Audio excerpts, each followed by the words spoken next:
I received this notice, which is a legal document to say that I had 90 days to get out. And by that time, I've been in my unit almost 8 years.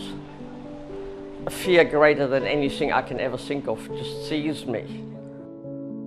But being homeless, no matter what age, it is no joke and it is terrifying. It is absolutely and utterly terrifying. This is the way I survive.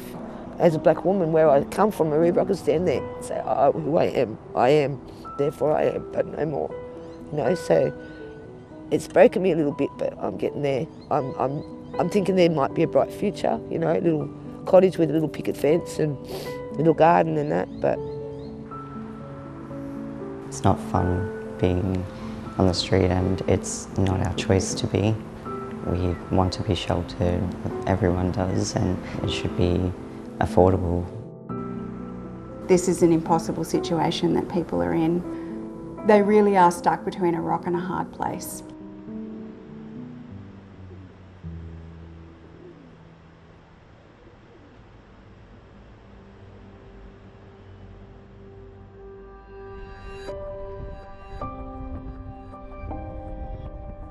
For many of us, the housing crisis has caused stress and anxiety. If you spend any time talking to anybody living in Sydney, they've probably told you that they've received a letter saying that their rent is being increased. But in the worst cases, people are being turned out of house and home.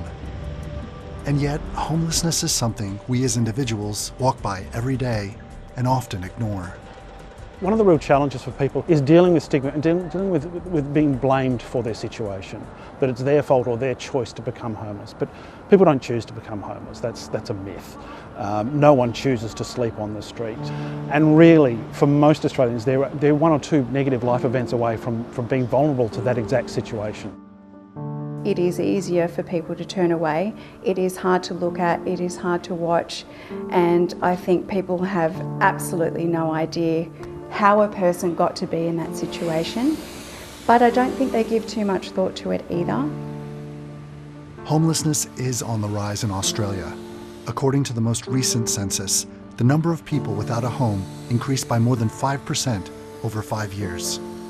And a UNSW report found that Australians relying on homeless support services has increased 8% over the last 4 years. At the height of the pandemic, women overwhelmingly accounted for the rise in homelessness, making up more than 80% of the overall increase. And while there are different designations for homelessness, rough sleepers are often undercounted, particularly women. We're more aware of the hidden homelessness for women. So women, for obvious reasons, will do everything they can not to sleep rough, because obviously that would be a terrifying experience. So women are more likely to be couch surfing, women are more likely to be sleeping in their cars, or they're more likely to create a tiny little tent where they will hide under a bush and not be seen by anyone.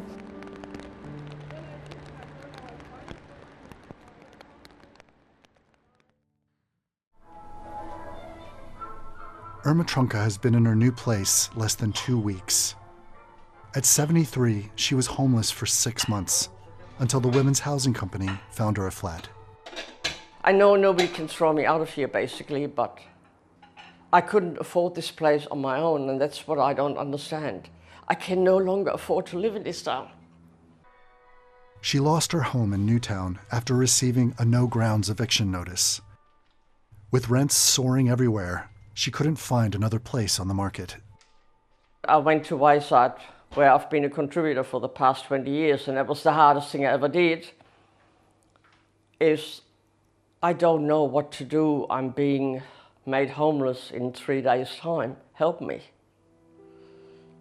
And they did. For someone like Irma, I can totally imagine how difficult it was for her once she lost a tenancy to get another tenancy. And I think millions of people are actually in that situation now. I think that's not uncommon, and I think we're going to see more of it. People need to realise that one will hang on for grim death to a tenancy that they have, whether it's working for them or not, because if you do fall out of that situation, it can be almost impossible to get another tenancy, particularly if you're not an attractive tenant, which just means You know, if you're not a double income and no kids, you've got less chance of getting a tenancy. Irma says music for her is oxygen. It was also her career. She traveled the world as a tour manager, working with rock bands including AC/DC, Def Leppard, and Midnight Oil. The music industry is a very deadly business because nobody lasts that long.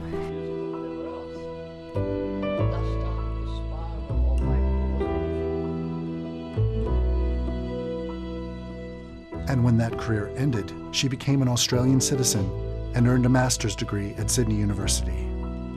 I'm not easily terrified because I've worked and studied in war zones. I've been in Northern Ireland during the Trouble, and I've been in Israel/Palestine twice and studied there, so I know what it feels like to have terror around you. But this is something that if you're about to lose the place where you live and sleep and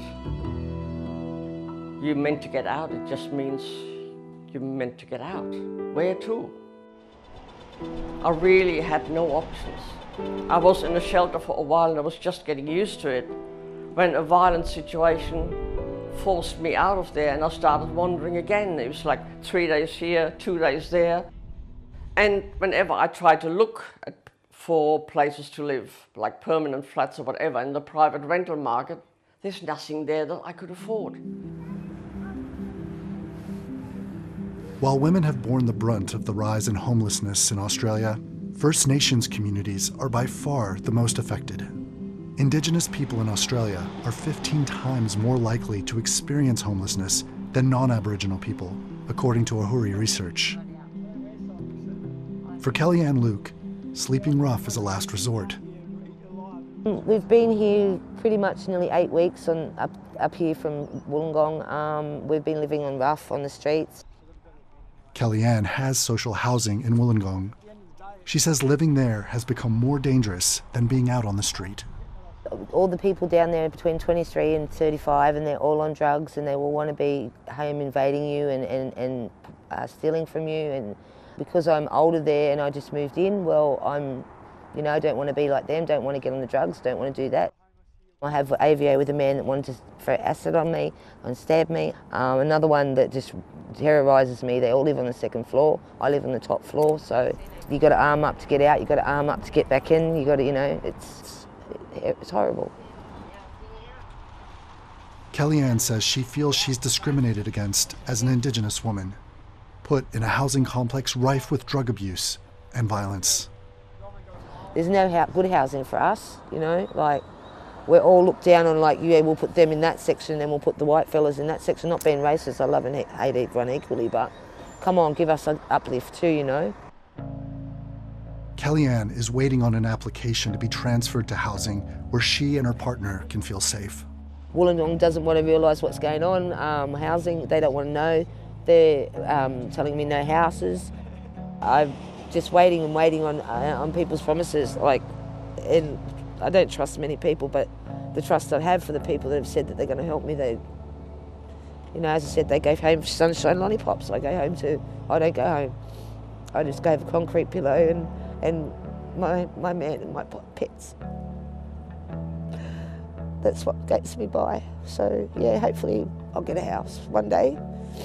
Anybody that's got a little house or rented, I'll build my house. Please, thank you. Society really is heading into some new challenges that I don't know if we've seen it before. I mean, I don't know that I've seen it in my lifetime, the kind of housing stress that people are under now. But if we continue this trajectory, there will be more and more stress and strain, particularly for First Nations people.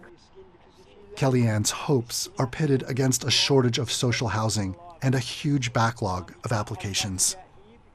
Even years ago, pre-COVID data told us that just in an area like southwestern Sydney, we needed at least 20 to 30,000 more properties to meet the demand.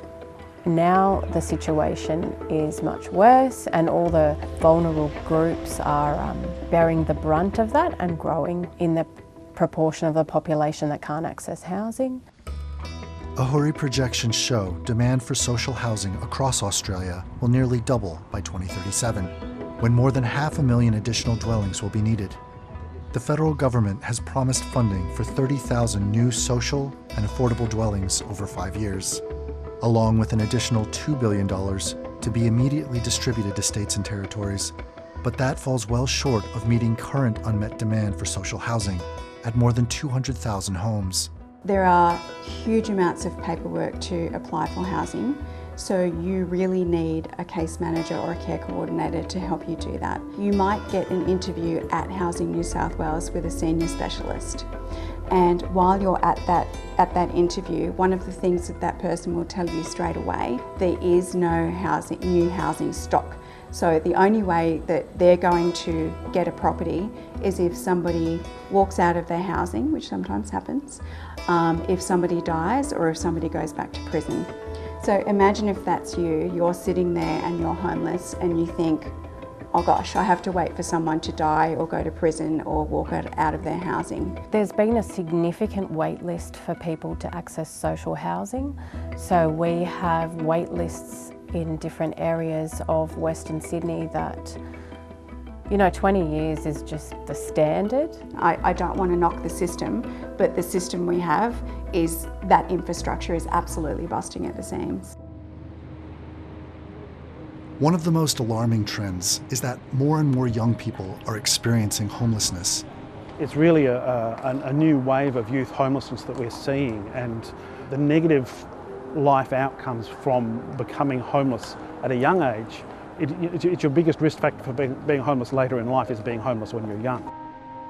During the pandemic, nearly 1 in 20 Australians in their mid to late teenage years were pushed into homelessness for the first time, according to a Mission Australia report.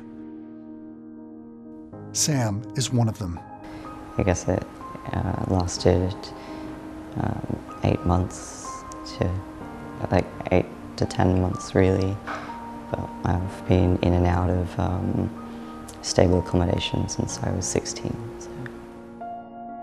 Around the end of 2020, one of my old friends and housemates, we were looking to get out of the place we were staying at, and we were having trouble finding places because we only had maybe a month or so to get out. Looking at places in my price range, the quality of the homes were disgusting.